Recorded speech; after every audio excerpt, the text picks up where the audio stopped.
मित्रान लिखनी ब्लॉग में सबका हार्दिक स्वागत है।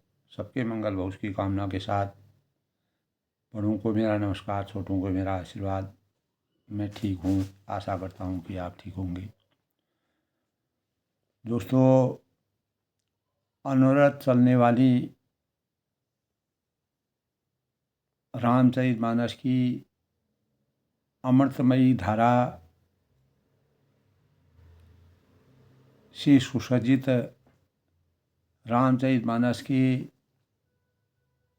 बालकांड के प्रसंग में भगवान शिव के स्वरूप और मर्यादा पुरुषोत्तम भगवान राम जी के स्वरूप का वर्णन याज्ञवल्क्य जी और भरद्वाज जी ने बड़े ही मनोरम ढंग से और हृदय स्पर्शी स्वरूप का जो आभा का वर्णन किया है, अपार प्रसन्नता और हर्ष के मारे साक्षात भगवान के दर्शन प्राप्त करके और अपने जीवन को धन्य माना है, और जिसके परिणाम स्वरूप भगवान मर्यादा पुरुषोत्तम भगवान रामचंद्र जी और भगवान शिव ने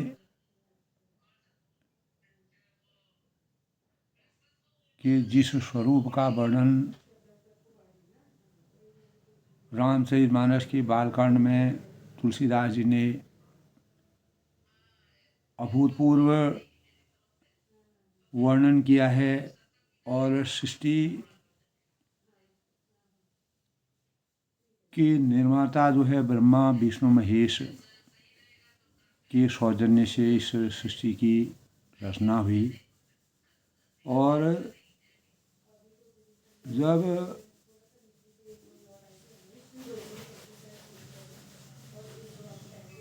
भगवान शिव के स्वरूप का वर्णन याज्ञवल्क्य जी और भरद्वाज जी आपस में संवाद करके करते हैं, तो शिव जी के विराट स्वरूप और उनके जटा मुकुट सुर सरित शिरो लोचन नलिन विशाल नीलकंठ लावण्य निधि शोह बाल विदुभाल, यानी उनके सिर पर जटाओं का जो मुकुट है और गंगा जी की सुंदर आभा उनके सर में शोभायमान हो रही है, और कमल के समान बड़े बड़े नेत्रों से जिनका पूरी नेत्रों से वह चारों ओर के परिवेश को निहार रहे हैं, देख रहे हैं। उसका नीलकंठ के समान जीवन, उनका नीलकंठ के समान जो स्वरूप था, और वे सुंदरता के भंडार के रूप में इस जगत में अवतरित होकर के इस सृष्टि के निर्माता, इस सृष्टि के पालनहार और इस सृष्टि के संहारक के रूप में उनके मस्तक पर द्वितीया का चंद्रमा। तो भगवान शिव जो है, गंगा की उत्पत्ति भगवान शिव की जटाओं से हमारे शास्त्रों में इस प्रकार के प्रसंग हैं। और सिद्ध तपस्वी योगी गण देवता किन्नर और मुनियों के समूह उस जब भगवान शिव कैलाश पर्वत पर विराजमान होते हैं और वहाँ की छटा का जिस प्रकार से तुलसीदास जी ने वर्णन किया है, बड़ वृक्ष के नीचे भगवान आनंद स्वरूप रूप में बैठे हैं और ध्यान लगाए हुए बैठे हैं, वे सब बड़े पुण्यात्मा हैं। आनंद गंध श्री महादेव जी की सेवा, तो जितने भी सिद्ध हैं, तपस्वी हैं, योगी हैं, गण हैं, देवता हैं, किन्नर हैं, मुनि हैं, अनेक प्रकार के ऋषि जो भगवान शिव के साकार स्वरूप को देख करके अपने जीवन को चरितार्थ कर रहे हैं। तो हरि हर विमुख धर्म रति नाही, ते नर जहाँ सपने नहीं जाए। ते ही गिरि पर बट बितब विशाला, नित नूतन सुंदर सब काला। यानी जो भगवान विष्णु और महादेव जी के विमुख हैं, जो भगवान विष्णु और महादेव जी के बारे में कुछ भी नहीं जानते हैं, जिनकी धर्म में प्रीति नहीं है, आस्था नहीं है, श्रद्धा नहीं है, भाव नहीं है, वे लोग स्वप्न में भी वहाँ जाने में समर्थवान नहीं हो सकते।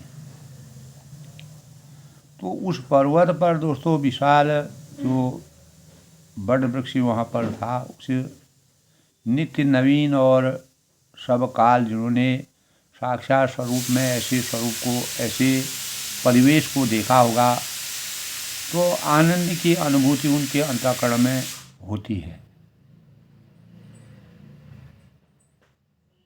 त्रिविध समीर सुशीतल छाया, शिव विश्राम बिटर सुत गाया।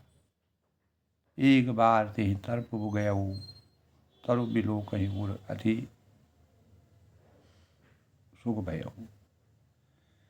यानी तीनों प्रकार की जो मंद मंद हवाएं हैं, शीतल हवाएं हैं, मंद मंद हवाएं चल रही हैं, और उनकी सुंदर मतलब सुगंधित जो वायु बह रही है उसका आनंद ले रहे हैं। और समस्त देवी देवता, किन्नर मुनि सभी लोग के शीतल मंद सुगंध वायु जहाँ बह रही है, उसकी छाया बड़ी ही ठंडी लगती है और मन को भाने वाली है। शिवजी के विश्राम का जो जगह है, जो वृक्ष है, हमारे वेदों में, शास्त्रों में और ग्रंथों में जिसकी गणना की गई है, जिसका अध्ययन किया गया है। और एक बार प्रभु श्री शिव जी उस वृक्ष के नीचे गए और उस हृदय में, उनके अंतःकरण में आनंद की अनुभूति हुई। तो उसके जब स्वच्छंद परिवेश में हम रहते हैं तो हमारा जीवन धन्य हो जाता है। और निज कर दासी नागरिभुशाला, बैठी सहजई सम्मुख पाला, कुंद इंदु दर गौर शरीरा, भुज प्रलंब परिधन मुनिचीरा।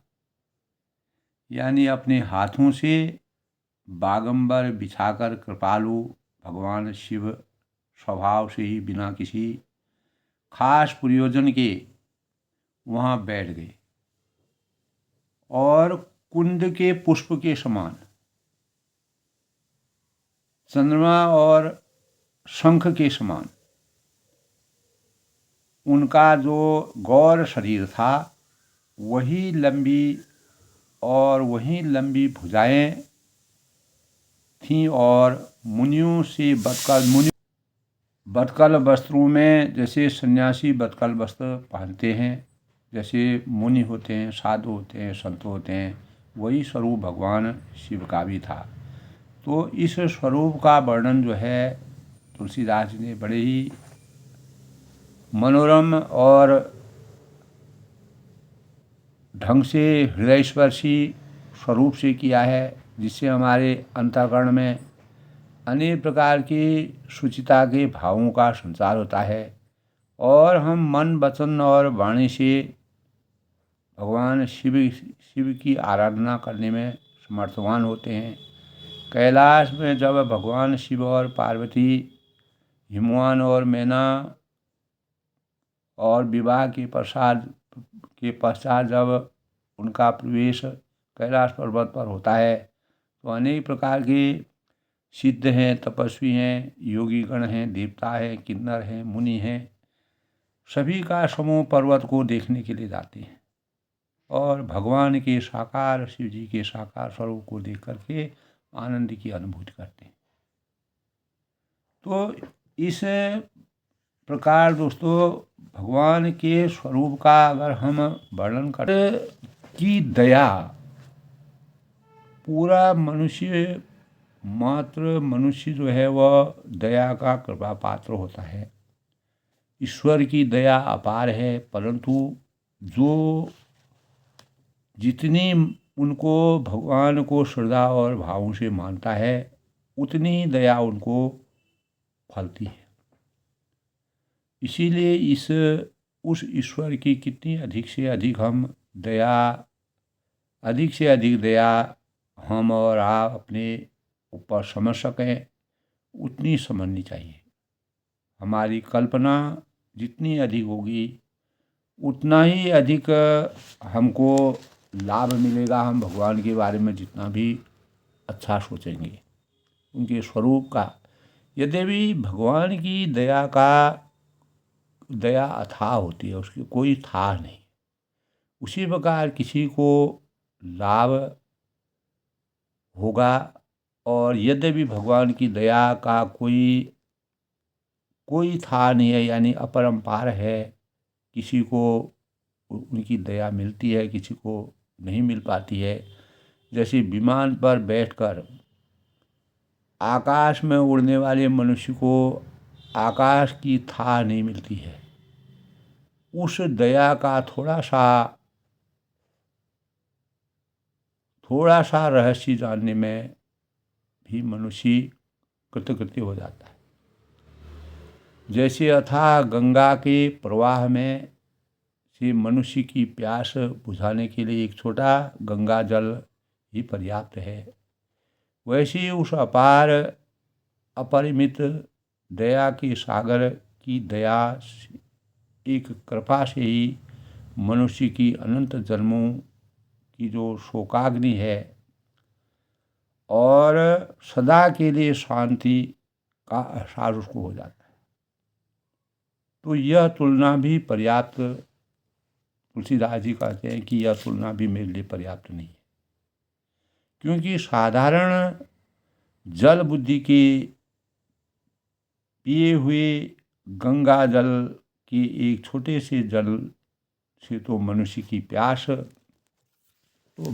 की प्यास थोड़ी देर के लिए शांत अवश्य होती है, परंतु ईश्वर की दया से कण से तो, यानी भगवान की दया के कण से तो भय है, शोक है, दुखों की निवृत्ति एवं शांति और परमानंद की प्राप्ति सदा के लिए हो जाती है। तो सभी मुनियों ने, याज्ञवल्क्य जी और भरद्वाज ने परमानंद की अनुभूति की जब भगवान शिव को इस स्वरूप में बट वृक्ष के नीचे देखा। तो यह सबको चाहिए कि उस परमेश्वर के शरण होकर उनकी दया की खोज साकार रूप में अगर हम अपने मन वचन से वाणी से परमात्मा का ध्यान लगाते हैं तो भगवान की दया सर्वदा और सर्वत्र व्याप्त है। सुख या दुख, जप या पराजय, जो कुछ भी प्राप्त होता है वह ईश्वर की दया से पूर्ण है, और स्वयं ईश्वर ही किया हुआ ईश्वर हो वही सो राम रचि राखा, को करी तरक बढ़ाओ ही शाखा। तो जो भगवान का विधान है होता वही है, उसी की दया इस रूप में प्रकट होती है। तो मनुष्य जब इस रहस्य को दोस्तों अपने अंतःकरण में जान लेता है, समझ लेता है, तब उसे सुख और विजय मिलने पर भी हर्ष प्राप्त होता है, यानी वही दुख और पराजय में भी होता है। तो जो देव हैं, धनुज हैं, किन्नर हैं, मुनि हैं, ऋषि हैं, और सभी ने उस सुख की प्राप्ति की जब तक ईश्वर के विधान में संतोष नहीं है, और सांसारिक दुखादि की प्राप्ति में हर्ष शोक होता है, तब तक मनुष्य ने भगवान की दया के जो तत्व को वास्तव में समझा ही नहीं है। इसीलिए परमात्मा के तत्व को जानने के लिए जब भगवान शिव पार्वती को विवाह करके कैलाश में उनको गए, तो वहाँ के जो परिवेश में रहने वाले जो अनेक प्रकार के प्राणी, मानव और देवता गण, किन्नर, मुनि, पशु, पक्षी, उन्होंने आनंद की अनुभूति की। और बड़े बड़े ऋषि मुनि याज्ञवल्क्य जी और भरद्वाज जी ने उनका अपने जीवन को धन्य माना, क्योंकि जब ईश्वर को कर्मों के अनुसार फल देने का न्यायकारी, परम प्रेमी, परम हितैषी, परम दयालु और सुंदर समझ लिया जाएगा, तब उसके लिए सभी विधानों में आनंद का पार न रहेगा, अपार आनंद की अनुभूति हो जाएगी। तो विषयी और जो पामर पुरुष होते हैं के हृदयों में स्त्री, पुत्र, धन और धाम की प्राप्ति में क्षणिक आनंद होता है। जो हमारा लंबे समय तक, चिरकाल तक जो आनंद होता है परमात्मा की प्राप्ति में है, प्रभु की इच्छा में है। किंतु दया के मर्मज्ञ जो होते हैं, पुरुष को तो पुत्र की उत्पत्ति और नाश में, धन के लाभ और हानि में, यानी लक्ष्मी स्मा गच्छतु यासे इष्टम अद्यैवा मरुमस्तु युगान्त्रवा न्यायात् परप्रचरन्ति पदं न धीरा निदन्ति निपुणा यदि वास्तवन्तु लक्ष्मी स्मा विशतु गच्छायसेषम अद्यैवा मरुमस्तु युगान्त्रवा न्यायात् पथ प्रचलन्ति पदं न धीरा। तो हानि हो, लाभ हो, शुभ हो, अशुभ हो, और कोई नीति में निपुण हो, कोई निंदा करे, अपयश करे, यश करे, तो शरीर को निरोगता और रुकता अन्यान्य दया के प्रभाव को समझ जाएगा। वैसे ही दोस्तों, वैसे ही नित्य निरंतर लगातार अधिक विलक्षण आनंद, शांति और समता जब भगवान की प्राप्ति हो जाती है, तो हमारे अंतःकरण में दया के भावों का संचार हो जाता है, परमात्मा की कृपा हो जाती है। जो पुरुष भगवान की दया से यथार्थ भाव को जान लेता है, उसकी उद्धार की तो बात ही क्या है, वह दूसरों के लिए भी मुक्ति का द्वार बन जाता है, क्योंकि भगवत कृपा ऐसी ही वस्तु है। तो इस प्रकार से हमें अगर भगवत कृपा को समझना है, तो हमें उनके गूढ़ रहस्यों का जानकारी, और भगवान शिव कैसे कैलाश में इस शांति के स्वरूप में, परिवेश में अपना निवास करते थे, तो उनके स्वरूप के आनंद की छवि का आनंद सभी देव है, धनुष है, और मानव हैं, पशु हैं, पक्षी हैं, नर हैं, नारी हैं, सभी उनका लाभ उठाने में, मुनि हैं, ऋषि हैं, सभी ने साक्षात भगवान के दर्शन करके अपार धन्य का, यानी याज्ञवल्क्य और भरद्वाज जैसे मुनि ने अपने जीवन को धन्य समझा। तो आज के प्रसंग से पहले दोस्तों, सबसे पहले आज के पंचांग की बात करते हैं। आज का पंचांग आज दोस्तों 25 दिसंबर 2024 मार्गशीर्ष माह की कृष्ण पक्ष की 10वीं तिथि है। इस दिन बुधवार का दिन है। आज 10वीं तिथि 10:29 तक, और उसके बाद एकादशी तिथि का शुभारंभ हो जाएगा। चित्रा नक्षत्र 3:22 तक सायं, और उसके बाद स्वाति नक्षत्र सूर्य आज वृश्चिक राशि में प्रवेश करेंगे। अतिगंड योग का संयोग 9:46 तक है। उसके बाद जो है सुकर्मा योग, करण मणिज बव यानी वृष्टि 10:29 तक, बाद में बव शुभ फलदायक दिन माना गया है।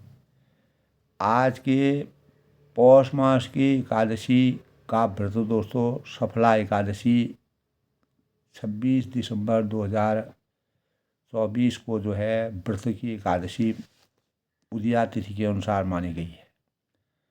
और आज का अभिजीत मुहूर्त दोस्तों 11:04 से 12:34 तक। अमृतकाल आज 8:31 से 10:19 तक।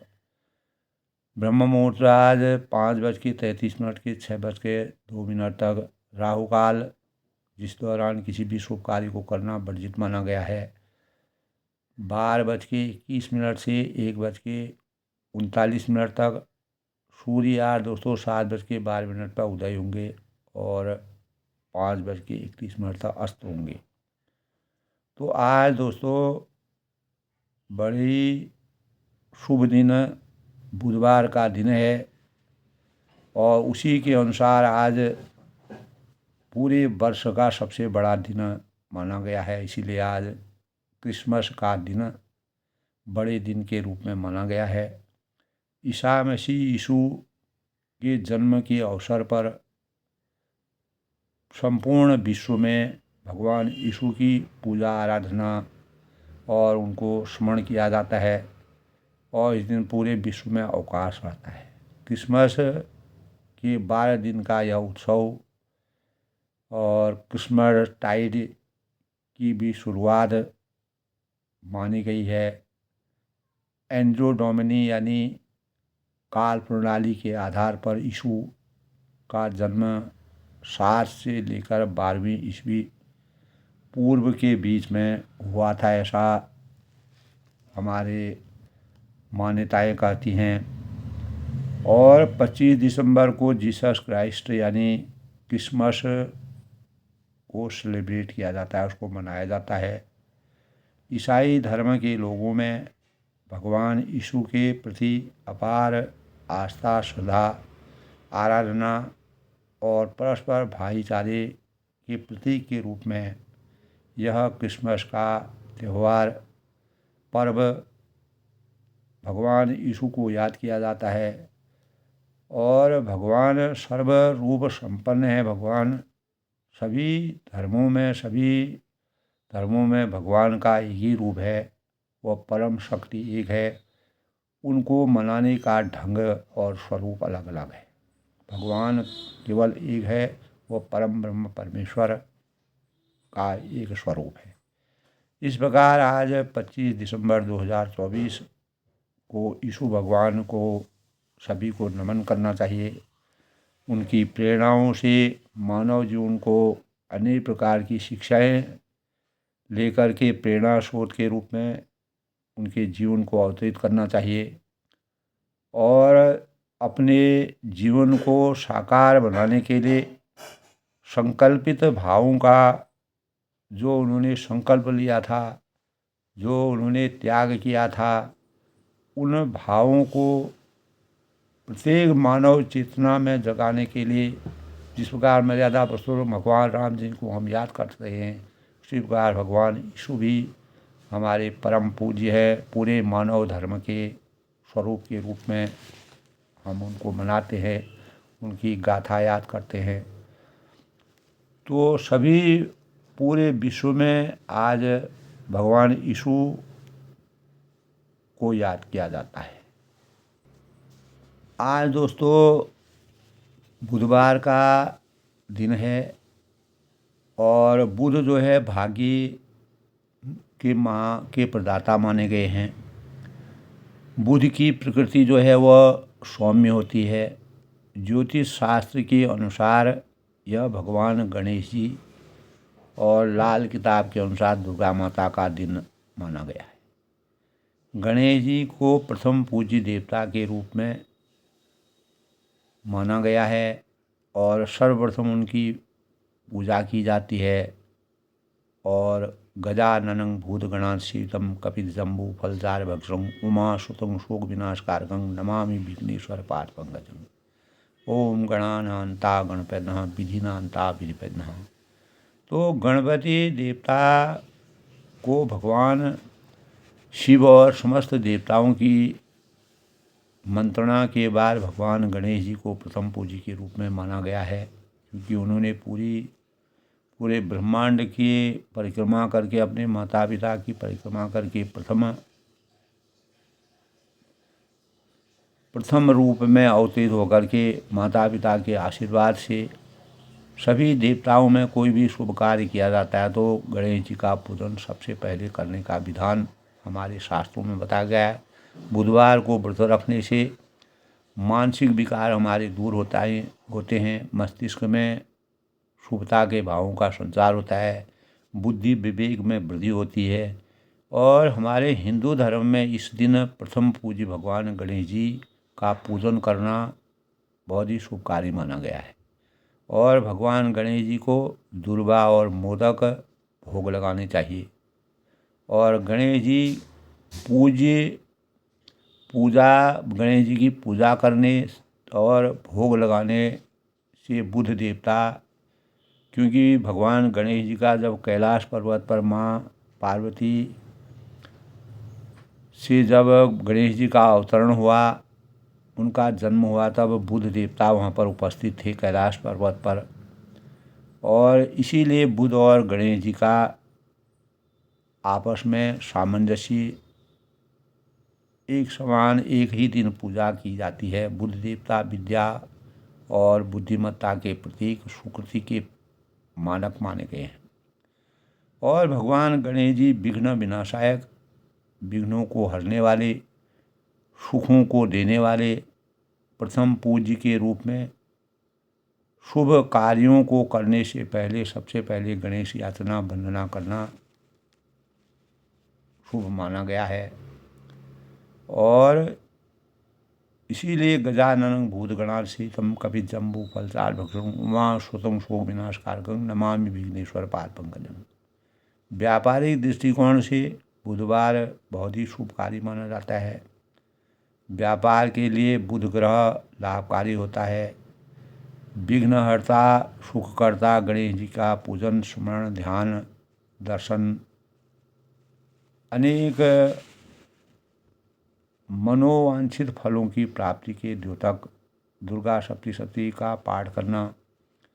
और इस दिन दोस्तों हरी मूंग की दाल का दान करना चाहिए, ऐसा शास्त्रों में बताया गया। ऋणहर्ता और गणेश ऋणहर्ता हैं गणेश जी। गणेश सूत पाठ, गणेश जी को दुर्वा और गाय का घी और गाय को हरी घास खिलाना चाहिए, वह शुभ कार्य माना गया है। गाय के घी से भगवान गणेश जी के मोदक बना करके बुध मंत्र का जाप इस दिन करना चाहिए। बुधवार को दूध से बनी हुई चीज़ें, खीर है, मिठाई है, इन चीज़ों का भोग लगा करना चाहिए और गणेश जी को अर्पण करना चाहिए। और इस दिन किसी भी प्रकार के, यानी इस दिन सब जूते हैं, कपड़े हैं आदि खरीदना वर्जित माना गया है। और किसी प्रकार के लेन देन इस दिन वर्जित माना गया, नहीं करना चाहिए। उधार किसी से नहीं लेना चाहिए। वाणी में मिठास इस दिन रहना चाहिए बुधवार को। और पश्चिम दिशा शूल माना गया है, पश्चिम दिशा को यात्रा करना वर्जित माना गया है। और भगवान गणेश जी को पीले फूलों से भगवान गणेश जी का पूजन करना चाहिए। ओम गण गणपति नमः का 108 बार भगवान गणेश जी का जाप करना चाहिए। ओम ऐं ह्रीं क्लीं चामुंडाई विच्चे, ओम गं गणपति सर्व कार्य सिद्ध कुरु कुरु स्वाहा। इस मंत्र का पाठ करके भगवान गणेश जी खुश होते हैं और जीवन में हमें अनेक प्रकार के सुखता के भावों का संचार हमारे जटा मुकुट सुर सरिशिरो लोचन नलिन विशाल नीलकंठ लावण्य निधि सोह बाल विदुभाल। यानी उनके सिर पर जटाओं का मुकुट और गंगा जी शोभायमान हैं और कमल के समान बड़े बड़े जो उनके नेत्र हैं, उनका नीलकंठ का सा जो पूरा स्वरूप है, सुंदरता के वह भंडार हैं और मस्तक व द्वितीया का चंद्रमा सुशोभित है। इस प्रकार कल के प्रसंग की बात भी दोस्तों, तो प्रत्येक मानव हमारा जीवन दोस्तों प्रतिदिन अनासक्ति और समर्पण भाव से सांसारिक कर्म करने और उसका परिणाम प्रभु पर छोड़ देने, तो परमात्मा का अनुग्रह हमें प्राप्त होता है। और वास्तव में दोस्तों यदि हम संयम और सहिष्णुता, धैर्य, सहानुभूति और प्रेम को हृदय में उत्पन्न करना चाहें, तो हमें इनके बदले में अपनी मनोवृत्तियों को उच्छृंखलता और स्वार्थ से त्याग ना होगा। तो हमें आत्मा और शरीर सांसारिकता और भौतिकता से प्रभावित होता है, पर आत्मा पर इनका प्रभाव नहीं पड़ना चाहिए। याज्ञवल्क्य जी और भरद्वाज जी ने भगवान शिव और मर्यादा पुरुषोत्तम भगवान रामचंद्र जी के स्वरूप से इस प्रकार की प्रेरणाओं से मानव जीवन को तुलसीदास ने इस प्रकार से चित्रण किया है, क्योंकि आत्मा परमात्मा का अंश है। तो तमाम स्रोतों से हम सद्ज्ञान प्राप्त करते हैं। अपनी वास्तविकता जानने के लिए ईमानदारी से अगर हम अपना जितना प्रतिशत भी हम अपना आचरण आत्मसात करना चाहते हैं, तो यदि हम उनकी कुछ भी अगर प्रतिशत हम उसके कुछ भी नज़दीक पहुंच सकें, तो उसको अपने जीवन में चरितार्थ करें, तो हमें अपनी वास्तविकता का एहसास होगा। भगवान शिव ने मर्यादा पुरुषोत्तम भगवान रामचंद्र जी का जिस प्रकार से ध्यान लगा करके वह जो है समाधि लेकर के बैठ गई, तो अपनी वास्तविकता का एहसास उनको हुआ और साथ ही शांति का भंडार अपने ही अंदर मिलता है, जिसे पाने के लिए मनुष्य कितने उद्यम करता है, प्रयास करता है, और सुख शांति पाने के लिए जानना होगा कि हमारे जीवन का उद्देश्य क्या है। तो यह जानने के लिए दोस्तों स्वयं को प्रभु के प्रति समर्पित करना प्रत्येक मानव के लिए भगवान के स्वरूप ही मानव को सही दिशा प्राप्त होती है। तो हम हमारी आवश्यकताओं की पूर्ति में लगे रहते हैं हम, और जीवन के उद्देश्य से भटक जाते हैं कभी कभी। तो ऐसी स्थितियों से बचा जा सकता है। जिस प्रकार पार्वती जी ने भगवान रामचंद्र जी की परीक्षा लेकर के संशय उनके अंतःकरण में था कि उन्होंने सोचा कि भगवान शिव ही सर्वशक्तिमान हैं, लेकिन भगवान शिव रामचंद्र जी उनके आराध्य देव हैं। तो शांति हमारे हृदय में, जब उनको शांति तब प्राप्त हुई पार्वती जी को, जब उन्होंने भगवान रामचंद्र के साक्षात दर्शन किए, तो उनका संशय हमेशा के लिए जाता रहा। ज़रूरत है कि उसकी आभास की। तो प्रत्येक व्यक्ति अपनी क्षमता के अनुसार दूसरों की सहायता कर सकता है, दूसरों को सही मार्ग दिखा सकता है। रामचरितमानस से हमें यही प्रेरणा मिलती है। ज़रूरत है, आवश्यकता है तो मन बनाने की, हमें उसके लिए अपना मन, वचन और कर्म से चरितार्थ होना चाहिए। तो आध्यात्मिकता भी हमें यही सिखाती है कि जीवन की सार्थक बनाने के लिए, स्वच्छंद बनाने के लिए दूसरों की सहायता हम किस प्रकार से कर सकते हैं। भगवान मर्यादा पुरुषोत्तम भगवान रामचंद्र ने किस प्रकार से 14 वर्ष के वनवास के दौरान, जब हम रामचरितमानस का पूरा अध्ययन करते हैं, तो हमको ज्ञान होता है कि भगवान ने किस प्रकार से राजपाट छोड़ करके अपने जीवन को किस प्रकार चरितार्थ किया। तो हमारी जितनी भी जिम्मेदारियां हैं, वह अपने आप ही हम सामाजिक परिवेश में महत्वपूर्ण जिम्मेदारियों को संपन्न करने में अहम भूमिका निभा सकते हैं। और जब हमें भगवान की सामर्थ्य प्राप्त होता है तो जीवन का अर्थ केवल अपने तक ही सीमित नहीं रखना चाहिए। जिस प्रकार मेरा भगवान रामचंद्र ने कभी भी अपने जीवन को नहीं देखा, तो राम दोस्तों त्याग है। राम का अर्थ है आदर्शता और त्याग। तो इस नश्वर शरीर से जिसका जितना भला हो सके करना चाहिए, यही शाश्वत सत्य है। यही रामचरितमानस में अभूतपूर्व अपना योगदान दिया है, उनका वर्णन किया है। तो आज के प्रसंग में दोस्तों, बैठे सोह कपाल फिरू कैसे, धरें शरीर शांत रस जैसे, पार्वती बल अवसर जानी, गई शंभु भई मात भवानी। कामदेव के शत्रु शिवजी, जिन्होंने शिवजी ने कामदेव को, जब उनका तीसरा नेत्र खुला, कामदेव ने उनकी समाधि में विघ्न डाला, तो भगवान के तीसरे नेत्र खुलते ही कामदेव भस्म हो गए। बैठे हुए शोभित हो रहे हैं, मानो शांत रस ही शरीर धारण किए बैठे हैं। उनका शांत स्वरूप जो है ब्रह्म में, अपने शांत योगासन में, योग में मदमस्त हैं। और धरे शरीर शांत रस जैसे, जैसे शांत रस में चारों तरफ बिल्कुल एक रस रहता है। पार्वती बल अवसर जानी, अच्छा मौका जानकर शिव पत्नी पार्वती उनके पास गई। जब भगवान सही, यानी कोई भी मनुष्य दोस्तों अगर जिसमें उसका मन वचन और कर्म से वह शांत रहता है, तो ऐसे अवसर में क्या लाभ हमको उठाना चाहिए, अपनी बातों को कैसे रखना चाहिए।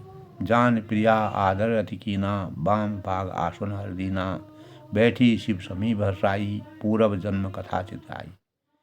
अपनी प्यारी पत्नी जानकर प्रिया आदर अति कीना, तब जो है शिव जी ने उनका आदर किया, सत्कार किया और अपनी बाईं ओर बैठने के लिए आसन दिया। तो हमारे शास्त्रों में दोस्तों स्त्री का स्थान बायां अंग स्त्री का माना जाता है। हमारे शास्त्र कहते हैं, बैठी शिव समी भरसाई, पार्वती जी प्रसन्न होकर शिव जी के पास बैठ गईं। उन्हें पिछले जन्म की कथा स्मरण तो आ गई। पूर्व जन्म कथा चित लाई। पूर्व जन्म की कथा उनके अंतःकरण में आने लगी, क्योंकि भगवान अंतर्यामी थे और उनको सब भूत भविष्य वर्तमान का पूरा ज्ञान था। पति हिय हेतु अधिक अनुमानी, बिहसी उमा बोली प्रियबानी। पति हिय हेतु अधिक अनुमानी, स्वामी के हृदय में अपने ऊपर पहले से अपेक्षा अधिक प्रेम समझकर पार्वती ने हंसकर प्रिय वचन बोली। क्या बोली? बिहसी उमा बोली प्रियबानी, कथा जो सकल लोक हितकारी। और यानी बोली कि याज्ञवल्क्य जी कहते हैं कि जो कथा इन सब लोगों का हित करने वाली है, उसे ही पार्वती जी पूछना चाहती है। और विश्वनाथ मम नाथ पुरारी, पार्वती जी ने कहा कि हे संसार के स्वामी, सर्वशक्तिमान जो आप हैं, हे मेरे नाथ, त्रिभुवन महिमा विदित तुम्हारी। इस त्रिपुरारी जगत में, यानी त्रिपुरासुर का वध करने वाले आपकी महिमा 3 लोकों में विख्यात है, प्रसिद्ध है। और घर अरु अचर नाग नर देवा, चर अरु अचर नाग नर देवा। चर है, अचर है, नाग है, मनुष्य है, देवता है, प्राणी है, सभी में से चरण कमलों की सेवा, सभी आपके चरण कमलों की सेवा में रत रहते हैं निरंतर। तो ऐसे अवसर पर पार्वती ने कहा कि संसार के स्वामी मैं, हे मेरे नाथ, हे त्रिपुरासुर का वध करने वाले, आपकी महिमा 3 लोकों में है।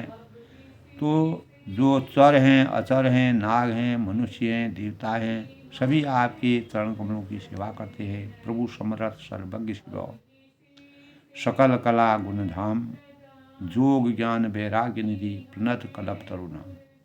यानी हे प्रभु, आप समर्थ, सर्वज्ञ और कल्याण स्वरूप हैं, सब कुछ जानने वाले हैं। यानी आदि और अंत और वर्तमान, भूत, भविष्य सबके बारे में आप जानते हैं। सब कलाओं और गुणों के विधान को आप जानते हैं। जोग ज्ञान वैराग्य निधि, और इस संसार में योग ज्ञान और वैराग्य के आप भंडार हैं। आप योग भी जानते हैं, ज्ञान भी जानते हैं, कैसे योग को चरम तक पहुंचा जाता है, और वैराग्य के तो जब आपने समाधि ले ली थी, आप वैराग्य के भी धाम हैं। तो तब कहते हैं निधि प्रणत कल्प तरुणाम, और आपका नाम शरणागतों के लिए कल्प वृक्ष के समान है। कल्प वृक्ष हमेशा दिव्यता का द्योतक होता है, कल्प वृक्ष हमेशा एक समान रहता है। उसी प्रकार आपका स्वरूप हमेशा समरूप रहता है। इसीलिए आप इस योग ज्ञान और वैराग्य के आप अपार भंडार हैं। सब छवि आप में विराजमान है, जो मोह पर प्रसन्न सुख राशि।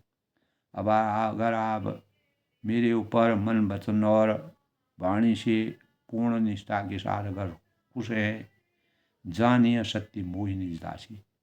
तो प्रभु हरऊ मोर अज्ञाना, कही रघुनाथ कथा विद्वान। हे सुख की राशि, यदि आप मुझ पर प्रसन्न हैं तो सचमुच मुझे अपनी दासी जानकर, जानिए सत्य मोहिनी दासी। तो प्रभु हरऊ मोर अज्ञाना, कही रघुनाथ कथा विद्वान। तो मेरे अज्ञान करने का के भावों का संचार कीजिए, और अपनी सच्ची दासी जानते हुए, सेविका जानते हुए, और हे प्रभु, आप श्री रघुनाथ जी की नाना प्रकार की कथा कहकर मेरा अज्ञान दूर कीजिए।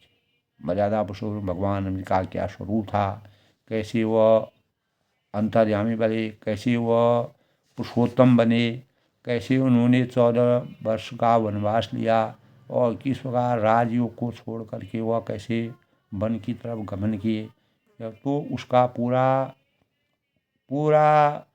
प्रसंग जो है पार्वती जी ने सुनने का मन बनाया। जासु भवन सुतल कर होई, सही न दरिद्र जनित दुख सोई, शशि भूषण अस हृदय विचारी, हरऊ नाद मम्मति ब्रह्मभारी।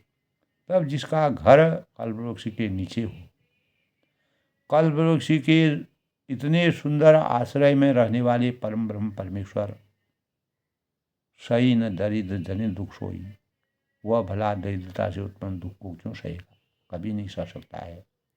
कल्पवृक्ष पूरे सृष्टि का मानक वृक्ष है, और वह सर्व फल दाता है, सर्व फलों को देने वाला है। शशि भूषण अस हृदय विचारी, हे शशि भूषण, हे नाथ, हे परम पद, हृदय में ऐसा विचार कर, मन में सोच कर मेरी बुद्धि के भारी भ्रम को आप दूर कीजिए। प्रभु जी मुनि परमार्थवादी, कहें राम कहूँ ब्रह्मानादि, शेष शारदा वेद पुराना, सकल करहीं रघुपति गुण गाना। तो हे प्रभु, जो परमार्थ तत्व है, यानी ब्रह्म तत्व है कि ज्ञाता जो आप हैं, और वक्ता मुनि हैं, और कहें राम को ब्रह्मा अनादि, वे श्री राम जी को अनादि ब्रह्म कहते हैं। और शेष शारदा वेद पुराना, और जो शेष सरस्वती वेद और पुराण सभी श्री रघुनाथ जी का गुण गाते हैं। चारों ओर भगवान राम जी की यशगान का हम वर्णन करते हैं, लेकिन मेरे अंतःकरण में, जो मेरी हृदय में ऐसा विचार कर मेरी बुद्धि के भारी भ्रम को हमेशा दूर कीजिए। हे प्रभु, जो परमार्थ तत्व ब्रह्म तत्व के ज्ञाता हैं, वक्ता हैं, और श्री राम जी के जो अनेक प्रकार के इस प्रकार के ज्ञानी लोग हैं, अनादि ब्रह्म कहते हैं, शेष है कहते हैं, सरस्वती वेद और पुराण सभी जो उनकी गाथाओं का वर्णन करते हैं, श्री रघुनाथ जी के अपार गुणों का वर्णन करते हैं, तुम तुम पुनि राम दिन राति। तुम तुमहु तुमहु पुनि राम राम दिन राति। सादर जपऊँ अनंगा राति। राम सो अवध नपति सोई। की अजय अगुण अलख गति कोई। यानी और हे कामदेव की शत्रु, आप ही तुम पुनि राम राम दिन राति आदर पूर्व राम राम आप जपा करते हैं और अपनी वाणी से, मन से, वचन से आप भगवान का स्मरण करते रहते हैं। और सादर जपऊँ अनंगा राति। राम वही अयोध्या के राजा के पुत्र हैं, या अजन्मा, या कोई अज अगुण अलख गति कोई, या कोई अजन्मा है, निर्गुण है, या अगोचर है, कोई राम है। तो राम का वास्तविक स्वरूप क्या है उसके बारे में मैं जानना चाहती हूँ। जो नृप तनय न ब्रह्म किमी। नार विरह मति भोरी। देख चरुत महीना सुनता भ्रमित बुद्धि अति मोरी। तो पार्वती जी शिव जी से जब शिव जी शांत मन से बड़ वृक्ष के छाया में अपना विश्राम की स्थिति में बैठे थे और योग के ध्यान में बैठे हुए थे, तब पार्वती जी ने उस समय का लाभ उठा करके भगवान के मन की बात जाननी चाहिए कि श्री रघुनाथ मर्यादा पुरुषोत्तम भगवान राम जी का गुणगान पूरा जो प्राणी में उनका नाम जो अजन्मा है, निर्गुण है, अगोचर हैं और कोई और राम है, उसके बारे में मुझे पूरा मेरा संशय भ्रम दूर कीजिए। जो नृप तनय न ब्रह्म किमी। नारी विरह मति भोरी। देख चरित महिमा सुनता और भ्रमत बुद्धि अति मोरी। यदि वे राजपुत्र हैं तो ब्रह्म कैसे हुए, और यदि वह ब्रह्म हैं तो स्त्री के विरह में उनकी मति बावली कैसे हो गई।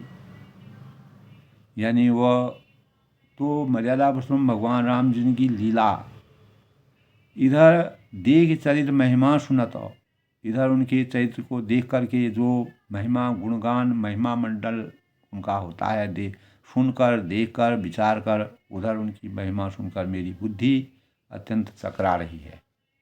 तो मेरे अंतःकरण में जो संशय हो रहा है, जो भ्रम हो रहा है, वो भ्रम मेरा, आप भी उस भ्रम को दूर कर सकते हैं, क्योंकि आप मर्यादा पुरुषोत्तम भगवान राम के परम भक्त हैं।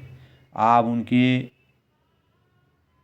क्षण क्षण मात्र के जो ब्रह्म में लीन है, जहाँ आपने समाधि धारण कर ली थी, ब्रह्म में आप लीन हो गए थे, तो मेरे भ्रम को, मेरे संशय को दूर कर लें।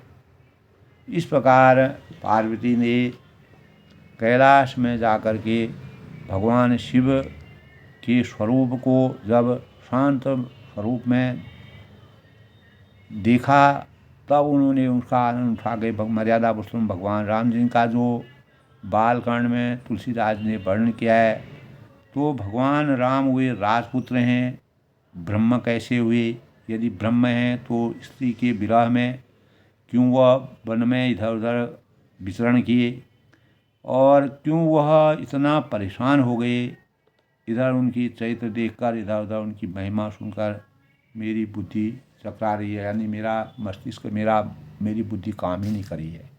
तो मेरे भ्रम को आप ही दूर कर सकते हैं, क्योंकि आपके ही वह सबसे, यानी कहे राम को ब्रह्मा अनादि, यानी सभी लोग कहते हैं कि मर्यादा पुरुषोत्तम भगवान राम जी अनादि ब्रह्म है, यानी जिनका न आदि है न अंत है, शेष हैं, सरस्वती हैं, वेद हैं, पुराण हैं, सभी रघुनाथ जी का गुणगान गाते हैं। इसीलिए आप मेरे संशय को दूर करने के लिए उनके बारे में पूरा विस्तार से मुझे सुनाने का मन बनाए हैं, और मेरे अंतःकरण में जो भ्रम है, जो शंका है, उस शंका को हमेशा के लिए समाप्त कीजिए।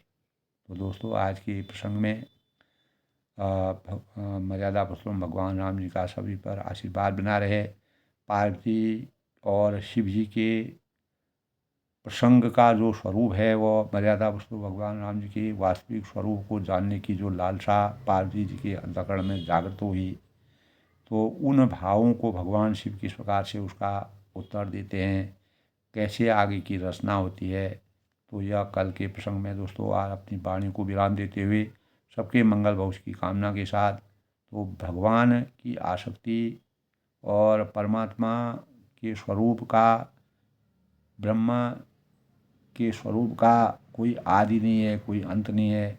मर्यादा पुरुषोत्तम भगवान रामचंद्र ने अनेक प्रकार की लीलाओं से मानव चेतना, मानव संवेदनाओं को जगाने का प्रयास किया है। वही प्रयास जो है तुलसीदास जी ने अपने रामचरितमानस के ग्रंथ से हमारे जीवन को चरितार्थ और उन्नत बनाने के लिए, हमारे जीवन को उज्जवल बनाने के लिए, हमें अनेक प्रकार की प्रेरणाओं से हमारे मन को आसक्त करने के लिए और मन के भ्रम को दूर करने के भाव का संचार किया है। सब लोग सुखी रहें, खुश रहें, प्रसन्न रहें।